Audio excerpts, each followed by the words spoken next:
It's time for a little comedy, a little content, and a lot of conversation. It's the Geno Jones Show, exclusively right here on YouTube. Now here's your host, Geno Jones. Hey, what's up, everybody? It's showtime. Geno Jones, showtime. And to paraphrase a line from one of my favorite songs by Ice Cube, it was a good day. It was a good day. As a matter of fact, it was a great day. So we're going to talk about that. Monday through Friday, you can check out the show live, unless I tell you otherwise. But my normal days and times, Monday through Friday, 7:30 p.m. Eastern, 6:30 Chicago. Stand up, I see you. 4:30 p.m. out there in California. Stand up, California. Way to represent. We see everybody out there, everybody all around America. Tell everybody to subscribe to this channel, please. Please subscribe. I'm only about 50 news, less than 50, about 49 new subscribers from becoming a YouTube partner. That means YouTube will monetize this channel, and my media company is so important. Now you see it's so important that we have black-owned media, all right? Shout out to Courtney Johnson. The Geno Jones Show brought to you by CojoLLC.com. If you're looking to buy or sell a home anywhere in the Carolinas, reach out to CojoLLC.com, Courtney Johnson, or call her. Tell her you were watching the Geno Jones Show, 843-543-4022, 843-543-4022. All right, listen. You got the power. Yes, you, everybody watching me right now, live or watching the recorded version of this show, you got the power. There was a big dance song back in the early 90s by a group called Snap. I got the power. And I have been telling you for 5 years, you got the power. In spite of all those voices and Satan rebuking the enemy, because all those voices and people telling your vote doesn't count and it don't matter and all of that foolishness. You got the power. I keep telling you. And when you stand in your power and when you step up and show up for yourself and for humanity and your community and your culture, we, the people, cannot be stopped. Full stop, period. And to talk about the big night, the big day and night yesterday, I can't think of two better people to have on the show. They are part of the Geno Jones Show family. One, she is the state representative here in South Carolina, District 113. Literally just got off the interstate from Columbia back home. So we're going to get her on first, but you're going to see both of them on camera. And also you'll see on camera family. Look, he's part of the Geno Jones Show family. He is family.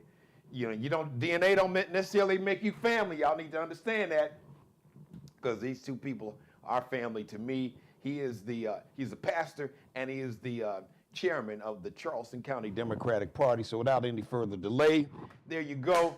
See the beautiful and handsome faces of State Representative Courtney Waters and Charleston County Democratic Party Chairman Pastor Thomas Dixon with his trademark legendary, that $900,000 silk red scarf, repping, yes sir. So welcome, Pastor Dixon. And I know we both grew up on the South Side. Our mom raised us ladies first. And since this lady literally just got off the road doing her thing, she is always working for the people, for the culture, and for the community. And since women really show, we all did, but women represented in Jersey, in Virginia, and Detroit City. So Representative Waters, you have the floor. Thank you, Geno, first of all, for having me, and really excited to be here with Pastor Dixon. Really actually want to hear Pastor Dixon's take on this, particularly as a part of the fabric, a part of the Democratic Party system, and just like sort of hearing the onslaught of criticism that has really been, I think commanding or like taking over the space in conversations around democratic values for the last several months to a year, really before. last night was so necessary because people are just disenchanted with the process. People have given up hope and belief that the process can work for them. I was not personally shocked by what happened in 2024 at all. As a Black woman, I live in this skin. I did not believe that Kamala Harris was going to actually win, because I just understand how often we get passed over, looked over for leadership opportunities. But so many people were devastated. And the concern was, are they going to just completely turn away? And, I've been on this show before talking about the fact that also we haven't given enough. We haven't made enough of a difference in people's lives to really, deserve. But I think that what has happened is on the other side, the impact has been so dismal that folks are deciding they're going to get active. And so I also just want to level set here and say, it's not that we've done anything amazing as Dems. I'm happy that the Democratic Party is standing up for healthcare. I am rejecting the notion that it's the Democrats' fault that we're in this shutdown, because we're not going to trade healthcare for food. We're not going to do that. It's an impossible choice to make.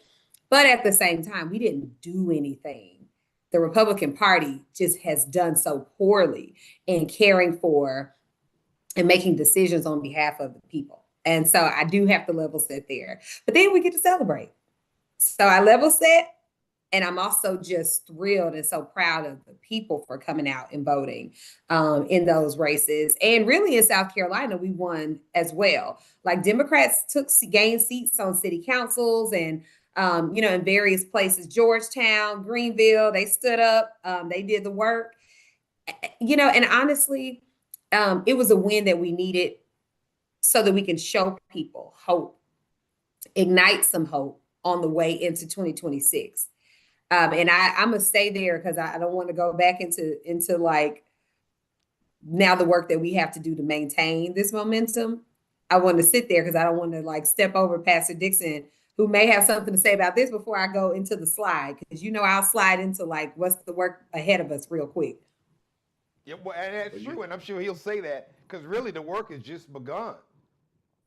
But I think we should shout out that a lot of people have done work, and so we should be celebrated. You've done work, Pastor Dixon. I've done what I could on the show, but the most important is the people did the work. And you know who else did the work? And this is probably going to shock you all and everybody that's watching this show. And Pastor Dixon, I'm going to pass it off to you. You know who I'm going to thank right now? Get ready. I'm glad you all are sitting down. I want to say thank you to Orange Hitler. Thank you. Keep it up. Now, I don't want the pain, but I understand that the pain and the cruelty and the inhumanity, that's part of it. That's part of it. The narcissism and the ego and the dark spirit and soul. But thank you. Because what you have done, you have activated people who had tapped out. We are in the find out. The kids say F-A-F-O, F around and find out. People, like Representative Waters just said, people who thought, oh, it wasn't going to be us. It's going to be y'all. No, it's all of us. Now you found out.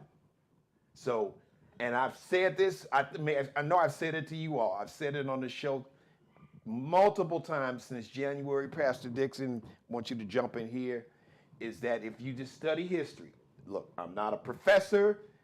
I didn't major in history, but I've always been a kid that loved to read, and I love history, and I do understand from Hitler to Mussolini to Stalin to Mao, all those who have the spirit of a dictator always overshoot the runway. It's not an opinion, it's a fact. Just read a history book. Dictators, they end basically the same way because they always go too far. They always overshoot the runway. Pastor Dixon, is that an accurate statement? If it's not, correct me. No, you spot on. You spot on. It's a matter of arrogance, and just to go scripturally, it says that, pride comes before the fall. Thank And you. so Yes. it's a truth. It's a truth, and many of us have experienced this personally. And a lot of times we don't make that transition into the public sector, and to watch as people rise and their egos get stoked and their bank accounts get big, and then all of a sudden you look and it's like the wind gets taken out of their sails for one reason or another. Um, and it's because a lot of times you just feel, okay, I'm good. I'm good. I can do what I want to. I can say what I want to. I'm it. I'm that guy, you know. And the reality is it's 1 second away from the fall, 1 second away from destruction. You know, it's unfortunate though that with this guy in Washington right now, he's kind of padded his position in order to keep himself from falling directly. But ultimately, he'll fall. He'll fall. Everyone in the past has, no matter who it was. You can go back to Caesar and whomever. They fell. They fell. Hitler fell. You know, there'll come a time in sometime in the future. You know, we're not that far removed from Nazi Germany, when our kids will be asking, Trump who? What is that? Hmm. What is a That's Trump? true. Yep. You know, but it's all contingent on what we do right now. The work that Representative Waters is doing right now. I've just seeing her phenomenal move within our community as a representative of our community, as a true voice, an authentic voice of the community. And I'm so appreciative. Good to see you again, as always. Um, but we got work to do. We got work to do. We, yeah, in the words of that great lyricist, it was a good day, but we can't rest on what happened Not yesterday, at all. because destruction is pending tomorrow, no matter how we look at it. And there are a lot of naive people. I'm like Rep Waters. Uh, November 5th last year, I I I had no expectations of any kind of a win or anything in the aftermath of that election. You know, I That's, knew. I think it's because we live on the ground. Yeah, exactly. I know, there's no fantasies or whatever. I stopped drinking 20 some odd years ago, so my mind's a little clear, a little bit. It's still it's getting old, but still clear. Um, and I don't do the clubbing thing, so I don't have them distractions, so I can stay focused on what's going on the ground. So the reality of what was said prior to the exposure with Project 2025, all of the information, Taraji P. Henson just straight up telling folks, you get ready. And all folks did was went back to partying, and I can't say what I would have said because it come off a song too, party and You want me to and do it for you? no, thank you. Since you That's the all right. pastor, party I and think so. bullshit. I think somebody got the message. But that's the bane of existence for us as a people. We don't stay involved and engaged. As soon as we get like a little breather, we act like, okay, we've arrived. We've made it. Somebody told us when President Barack Obama was elected that we were in a post-racial era. And I sat back and I listened to Black people saying, we're in a post-racial era. And I'm like, what were you talking about? I'm not. They were They listening to the still wrong media, but that's a whole nother story. but that's the media that stokes that same lackadaisical attitude. I was looking for a better word, attitude that says, okay, as long as I think that there's no problem that I need to get involved with and address, then I don't have to get involved and address anything. I can sit my behind down, or I can get out there and where them fans at and just have me a good old time. Let me make sure as long as I get to the liquor store before 7 o'clock, we good. you know. But there is also, though, coming out of yesterday, I do believe that there is more of an awakening across all levels, all social strata, all ethnic strata. But it's not a swift awakening, even though now with this issue with the SNAP benefits, the threat to healthcare, Yes. the actual personal impact of what's going on, I think that it might speed this process up. And I think yesterday the trend, although a slow trend, of change. It's happening. It's happening. Yesterday, what we saw yesterday was like the preamble to a love story. Okay. It was just the opening. It was the prologue to where we're headed to. Kind of A like love story. the forward, you know, when an Yeah. author releases a new book, there's like a Mm-hmm. little forward, a little part where they'll get somebody else to say, hey, this author, this person, this book is a great book. You need to read it. Something like that. Mm-hmm. Yep, exactly. And as the next months unfurl, chapter by chapter, we might see troubled chapters, but ultimately the end of this love story is because we as a people, even in the midst of our oppression, our centuries long oppression in America, we still love this country. I'm going out on a limb and saying that. Um, we just have not, we've never had an opportunity to actually take advantage of that love affair. It's kind of one-sided love Yeah, affair, you because know? the country's never loved us back. Yeah, that's Exactly. It's a one-sided love affair. But I think that right now, because of the situation that we're in, that the playing field is going to level for this couple, for for these two people involved in this love affair, the nation and the Black community in particular. I think that it's going to start to work out. I don't think there will ever be what might be termed a post-racial issue, but I think that we will move toward closer toward a more equitable society, because we can't help but face, shoot, man, racism and bigotry is in our face more than it's ever been, not only in my life, and I've been around since 1952, and it's worse and more obvious and blatant and in your face than it's ever been right now. So we have nowhere to go but up out of this. Can we bring Mississippi into the conversation? yeah. Because Do that. As a matter of Mississippi, fact, let me set this up because I was just about to say because Representative Waters, I know you got to go shortly. So and this will tie into you talk about Mississippi and really all over from. You look at what happened in New York City with Zoran Mamdani, Abigail Spanberg in Virginia, Mickey Sherrill in New Jersey, Governor, Virginia, New Jersey, Zoran Mamdani, mayor-elect. Mayor Andrew Dickens, mayor-elect, was reelected in Atlanta. Mary Sheffield, mayor-elect, first Black woman mayor of Detroit, which is amazing because Detroit has been one of the blackest cities. And I worked there for 3 years in the mid-90s, and Black women were running the city then. They just didn't have the title. So my question to you, Representative Waters, before you have to leave, and then Pastor Dixon, I know he'll bring it home.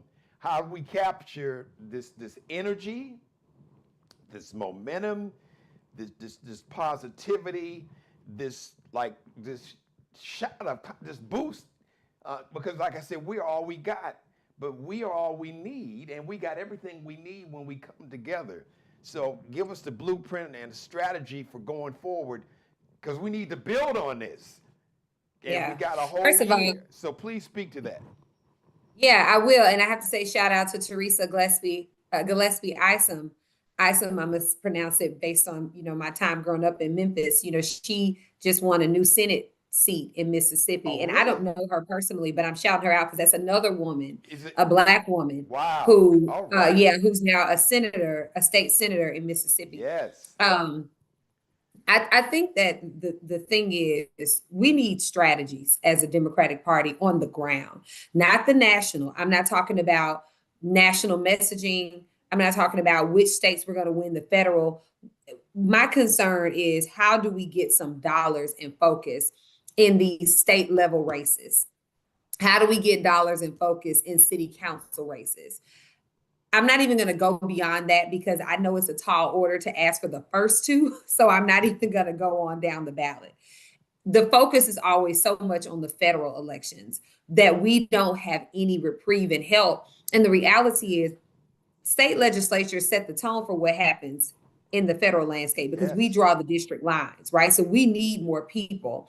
State legislators are also closer to the people and are advocating for the the taxation systems, the the budget systems that support everyday life for our citizens, and we don't focus enough energy there. And so how do we get strategic and do some counting and go out and now try to figure out what is the base in some of these rural South Carolina towns where we've all but given up. One of South Carolina's big problems, and I have to attribute my focus on this to some really awesome folks in our landscape, Brady Court Garvin and Chris Kinney and Cambrell Garvin and Heather Bauer, who are reps who've been going on this tour.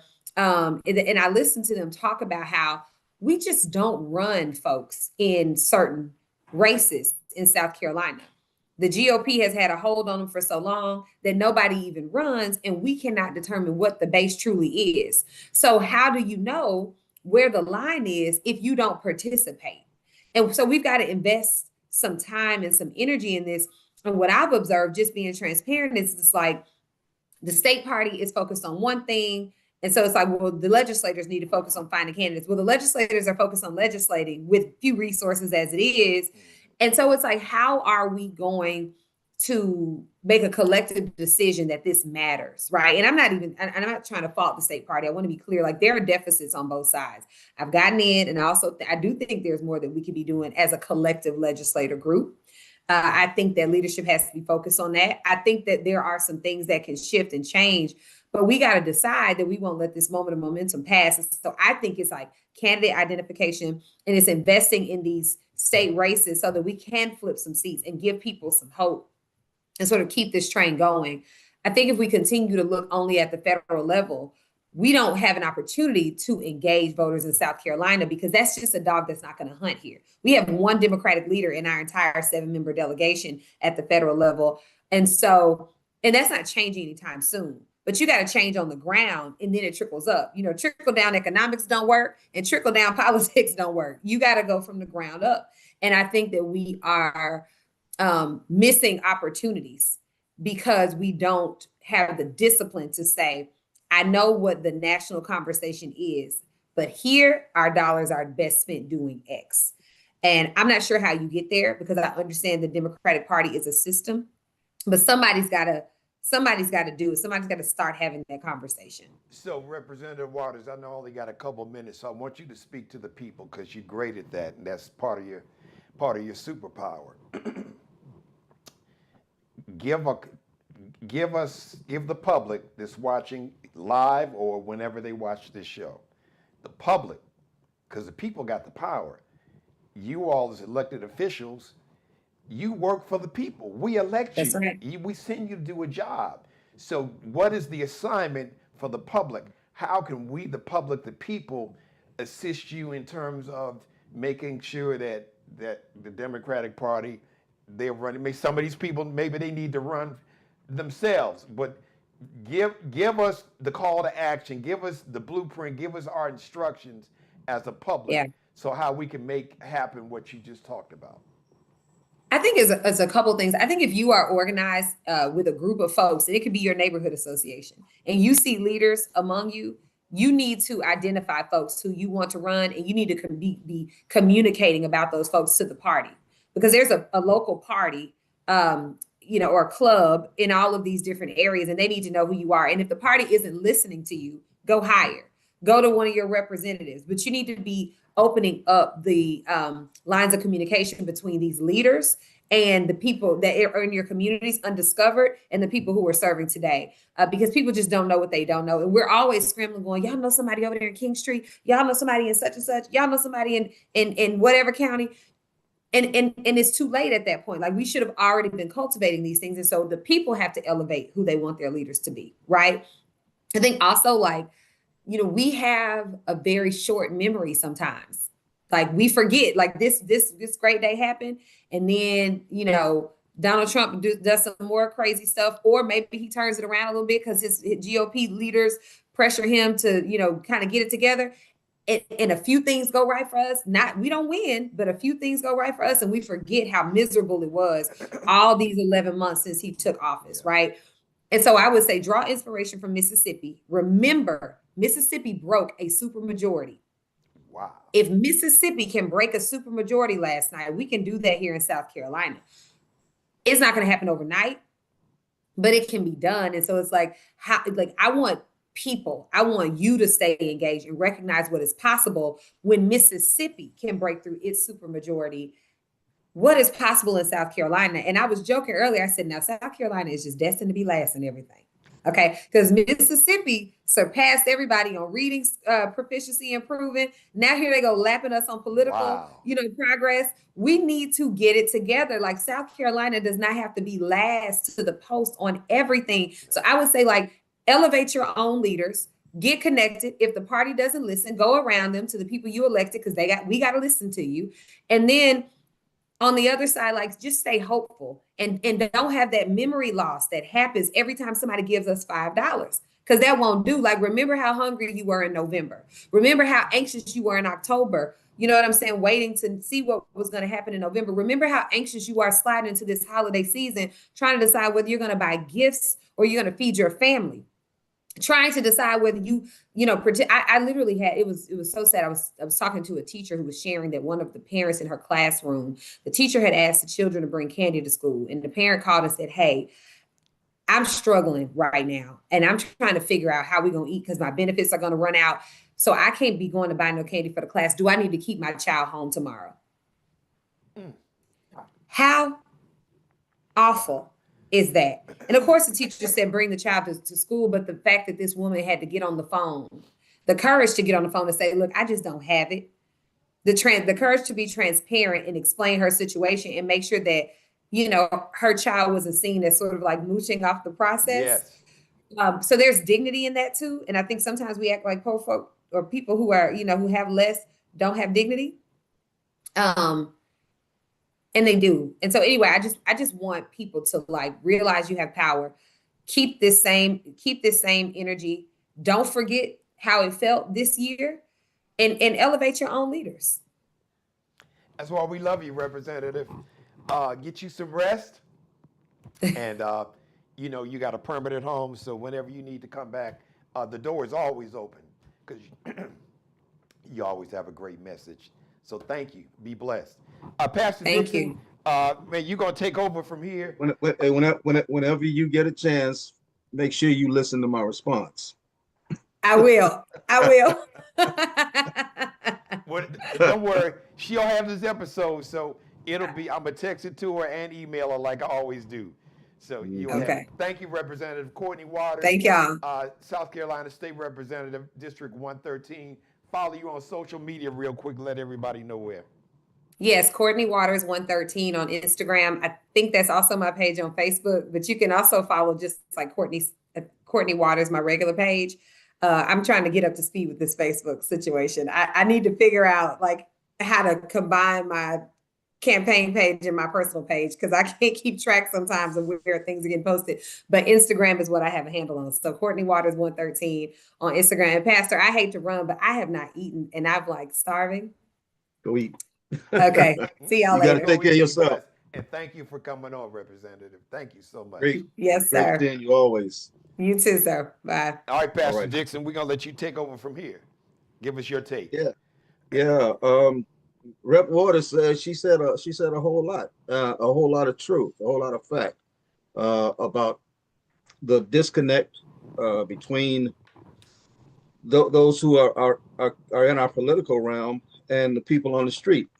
And that's really one of the things that when I moved into the slot as chair of the Charleston County Dems, it didn't take me long to realize that connect had to be mended. And so everything that she talked about, from the connecting with our elected officials, she hasn't gotten her invitation yet, but there's going to be a meeting within the next week and a half or so between myself and all of our Democratic elected officials, because nobody's ever sat them down to have those conversations with them about their expectations from the people on the ground. It's always been a one-way relationship. Back in relationships again, been a one-way relationship that they come with their needs and we meet the needs. They need people to knock on doors and make calls and everything, and we just, that's what we do. But there has to be, if this is going to be a good relationship, everybody going to work. Yeah. Okay.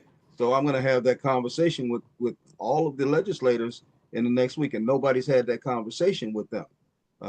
I regret that I've taken so long to have to do it, but I had other things to put in place, like developing a system, just as she was talking about, working from the block up. So that's where our organizing is focused at now. We're rolling out that plan before our next meeting with the Charleston County Dems, our precinct plan. Myself, my first vice chair, Tamara Curry, Judge Tamara Curry, one of our people from out in Mount Pleasant. We've been diligently working on putting this plan together in order to strengthen our base and empower our base and get our base fired up and ready to go in their own community, talking to each other, talking to people, knocking on doors in their own community. There's no way that me who live in North Charleston, I don't need to be knocking on doors in Johns Island. The people that live in that community, in that precinct, need to knock on their own doors.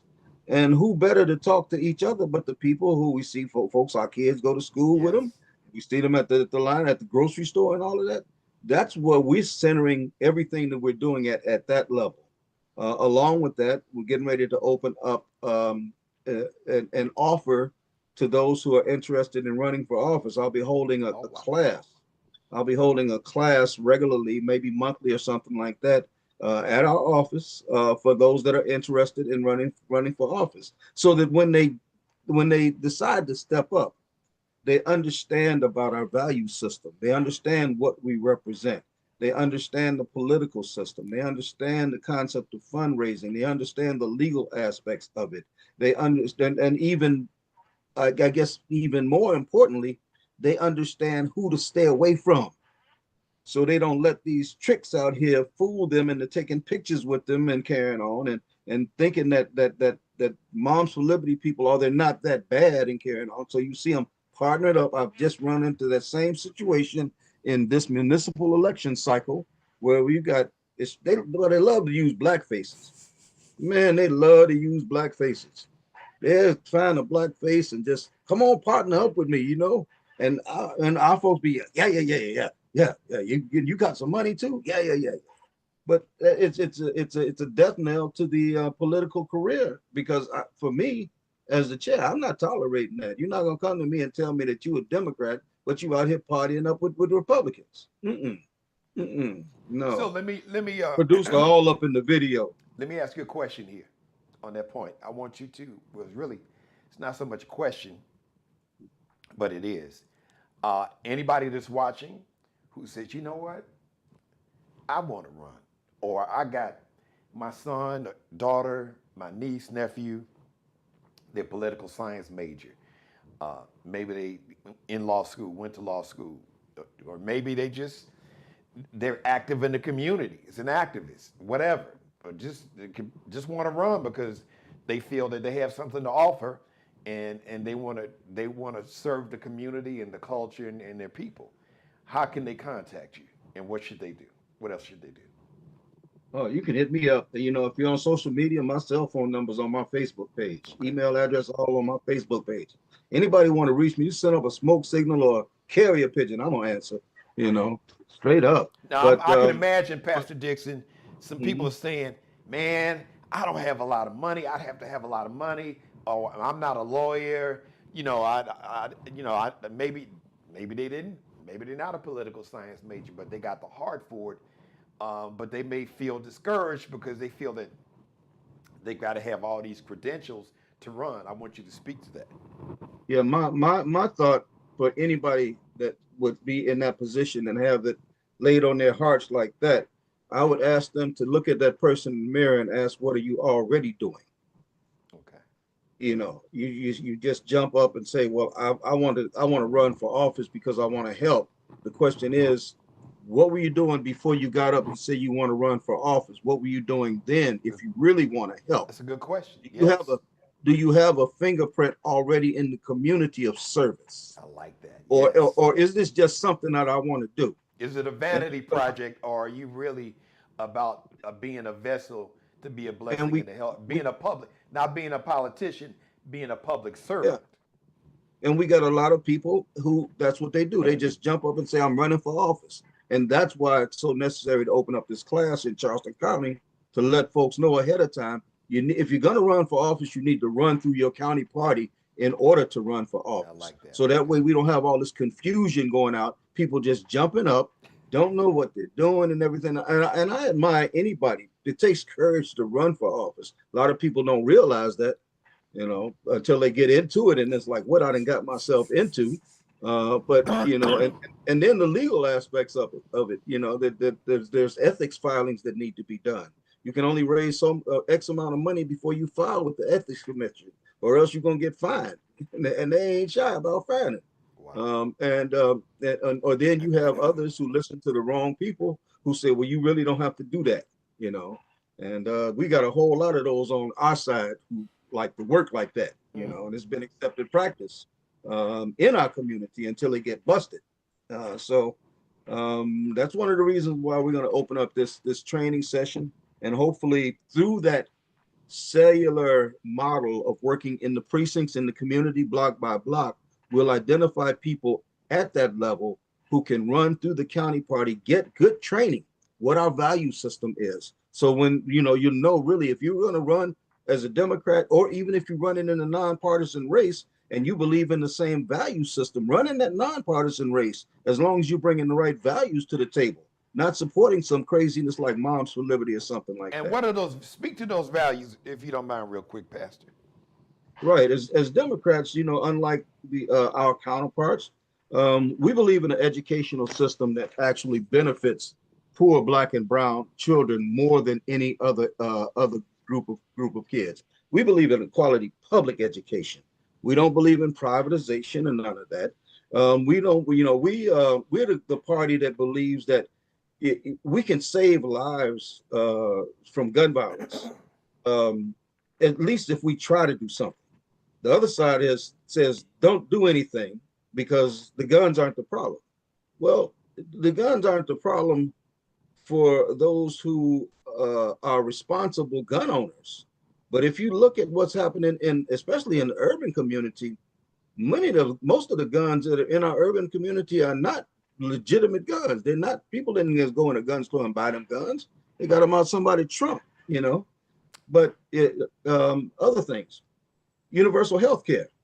We believe that everybody should have access to quality health care and not have to spend their life savings or choose to die just to get it. We believe that everybody deserves to be paid a fair wage for work. You go to your job. Your job should be paying you enough money in order for you to live off of without working 2 and 3 jobs, unless you're just that kind of driven person. Right. Okay. Because there was a time, I know my first job, I made $1.75 an hour on my first job. Wow. And I was a part-time worker, and I was able to do everything I want. I had savings and everything at that time. But the hourly wage met the cost of living at that time. Yes. It matched the cost of living. They stopped keeping up with the cost of living over 20 years ago. And so now people are working. Well, in South Carolina, I understand slave wages because South Carolina is a state that's still holding on to the past, and free labor has always been for them the best labor. Yeah. So they're not going to pass, legislation that's going to pay people right, or even be able to unionize. These are all democratic values. We believe that women's rights are women's rights. We believe that those who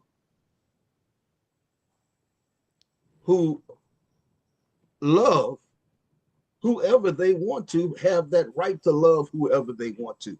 That's them people business. We ain't trying to get in their business, And I know it's a whole lot of Christians and pastors or whatever here that's going to, say whatever they do. But man, the tree of the knowledge of good and evil, I can go back to there if we need to.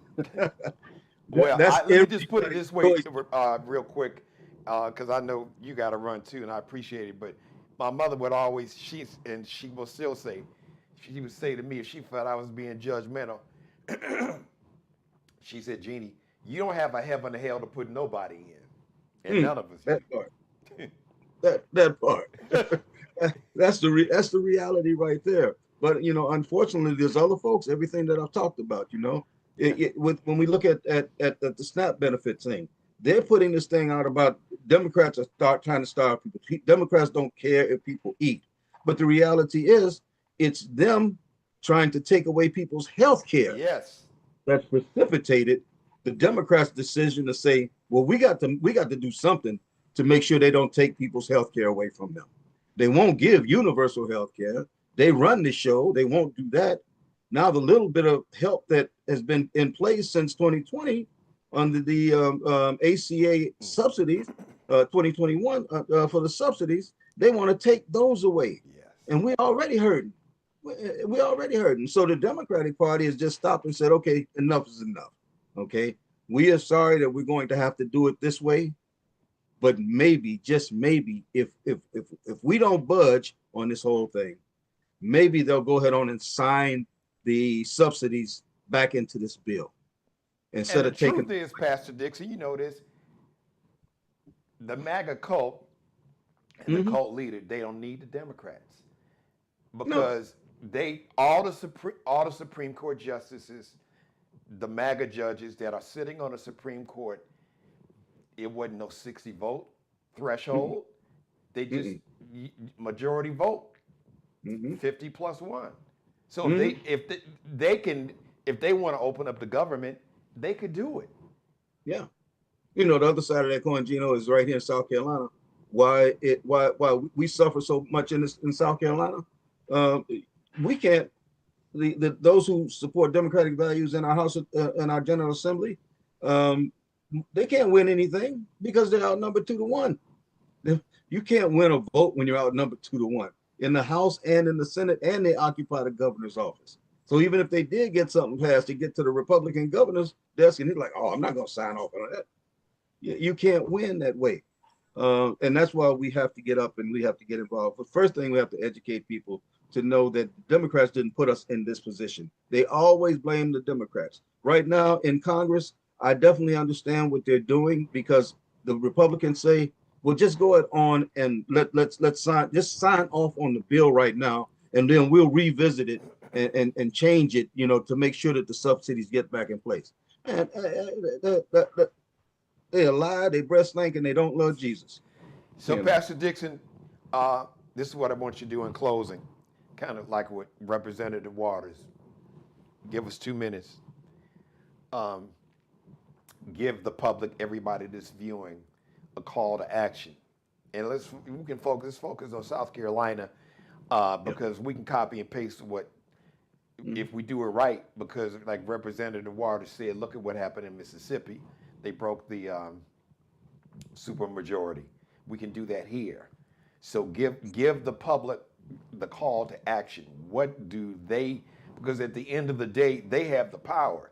People in Colombia were sent there. Almost 30% of the state is African Americans make up about 30% of the state. That's a lot of power if you show up for yourself. So give us, give you 2 minutes, give you the last word. Give everybody watching right now, live, Wednesday night, or whenever you watch this episode, what is the call to action so we can show up for ourselves and we can force Columbia, or we can shift it. We can show up even in districts that may have been MAGA. You got, even in these MAGA districts, you got folks that's not MAGA, and some of these MAGA folks ain't so MAGA now because they didn't get, that EBT card got declined, or they're about to lose their health insurance, or, somebody in the family was a federal employee and lost their job, or they're in the military and they're not with the abuse of the military. So, like Representative Waters said, and you say, you got to show up. It's red as MAGA till it ain't. And if a third of the state is black, we ain't count the Hispanic. Build a coalition, something you've been talking about all along. Growing up in Chicago, from Fred Hampton to Jesse Jackson, that was the original Rainbow Coalition, where you could, Dr. King too. But so we get that. So what is the call to action for people? Because now, what does people power look like? It looks like the mayor of New York City, the governor of Virginia, the governor of New Jersey. It looks like the sister, there's a state senator in Mississippi. It looks like Mary Sheffield, first black woman mayor of Detroit. It looks like Representative Waters. It looks like yourself because you all showed up. So give us a call to action. It looks like South Carolina no longer can look down on Mississippi as being worse than us. That's how it looks, because Mississippi the man up and stepped up and did up. And here we are waiting for somebody to beg us to get up, you know. And it's unfortunate that we as a people have gotten complacent in our oppression, that we will sit back and allow a system to beat us down consistently. And all of our aggression is against each other. We have got to change that. Now is the time to change that. We need to first off identify and embrace the fact that this system is against us. They don't love us. They're playing us. And we have got to stop allowing that to happen. How can we do that? We need to make sure that we understand the power to vote. Okay, we need to understand the power to vote. Understanding the fact that for the last 22 years in South Carolina, we have not had enough people in place to actually do anything. So when they tell you that the Democrats are the fault, Democrats not the fault. You can't win if you ain't got enough people. But it takes votes to do that. And when we got people that are sitting around saying, oh, well, I'm not going to vote. Nothing ever happens or whatever. That's exactly how nothing ever happens. You do nothing, you get nothing.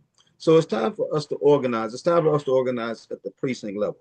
I'm asking anybody and everybody to get up and get involved with what I'm trying to do. And I'm going to make it personal.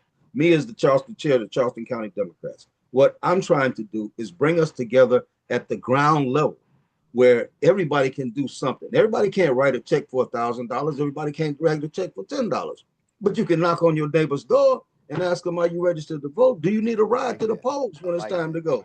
Next year is the midterms. And we're not waiting until like the old model was till the year of the election to start. We started campaigning for next year months ago. We are moving in the right direction, empowering people at that level, letting everybody know you have a stake in this, because if you do nothing, you can't complain about anything. And then we also are making sure that our elected officials, that they're actually doing what they're supposed to do too, as far as reaching back to the community. Far too many times we got elected officials that they don't answer their phones. You can't get a call back. And all they know is they show up when it's time to ask for the vote. We're stopping that. So anybody that wants to get in touch, man, they hit me up on my cell. My cell is 843-437-1949. Go to the Charleston County Democrats Facebook page. Follow us there. Go to our web. Get that number again if you don't mind. 843-437-1949. 1949. Or go to our website, www.charlestondemocrats.com. No county, charlestondemocrats.com. There you can sign up. We have a weekly newsletter that comes out talking about all the events that we know about in the community each week or each month. Follow us there. Just be involved. Come out to our monthly meeting. We meet the third Thursday of every month at 6:30 p.m. 1379 Ashley River Road over in West Ashley. And right now we're planning on opening up again food supplies, possibly even hot meals at our office at 1379 Ashley River Road. And we will definitely need some help. We need people to come out and help serve. People that got a little talent on the cooking and carrying on. I can do a little something, but I got a couple of other things to do too. And I'd love to have some help. We need help from the community for the community to help itself. Just that simple. That's what we as Democrats do. We don't sit high and look low. We're at ground level. We ain't worried about what color you are. We ain't worried about what job you got, unless it's a job that we can help you to get better. That's all. It's all about what you can do. What did John Kennedy say? Ask not what your country can do for you, but what you can do for your country. Ask not what the Wayland can do for you, but what you can do for the Wayland. Ask not what James Island can do for you, but what you can do for James Island. Ask not what Pastor Dixon can do for you. I'm gonna leave that alone, because Pastor Dixon, the only thing I want anybody to do is to get up and help themselves, to be a part of the solution. That's it. Because if you ask me what you can do for me, be the best person that you can be, and let me help you in any kind of way that I can. That's the mic drop right there. That's why we love you, brother. Pastor Thomas Dixon, the chairman of the Charleston County Democratic Party, chairman. Thank you again. I know we'll see you soon, because we need to keep this momentum going. So, come back soon and continue, because you got to just beat this drum, man. But we can make it happen here. We got the power. And we having a party. We having a party, Geno. We having a real party. Yes. We're gonna have Democrats. There you go. There you go. There right. you go. Absolutely. Thank you, brother. I appreciate you, man. I'm gonna get on the mic. Love. Yes, no doubt. We get some beats behind you. There you go.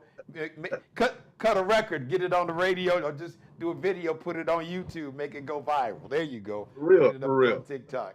Thank you, brother. Love to you and your queen, man. Thank you. Thank you, Geno. I appreciate you. Thank you for having me. That's my dude right there, Pastor Thomas Dixon, y'all. He's just a good dude about his people. Thank you for letting me be a part of your life, everybody. God bless each and every one of you, and especially you, God. Thank you for letting me do the Geno Jones Show. Normal days and start times, Monday through Friday, 7:30 p.m. Eastern, 6:30 Central Time, 4:30 p.m. on the West Coast. Tell everybody to subscribe to the channel. Please, the show is growing.